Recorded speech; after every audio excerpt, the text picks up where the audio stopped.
கையை நம்பி உயர்ந்திடப்பாரு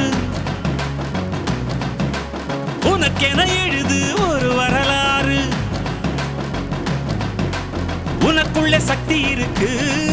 அதை புசிப்பிட வழிபாரு சுபவேளை நாளை மாலை சூடிடு அட எவனுக்கு என்ன குணம் எவனுக்கு என்ன பலம் கண்டதில்லை ஒருவருமே ஒரு விதைக்குள்ள அடைப்பட்ட ஆலமரம் கண்முடிக்கும் அதுவரை பொறுமனமே சிங்க நடை போட்டு சிகரத்தில் ஏறு சிகரத்தை அடைந்தால் வானத்தில் ஏறு எம்பேரு படையப்ப இடப்பட்ட நடையப்ப என்னோட உள்ளதெல்லாம் இளஞ்சிங்க படையப்ப நெஞ்சில் 6 படையப்ப பின்னால் 100 படையப்ப யுத்தம் கொண்டு வருகையில் 10 வீரல் படையப்பா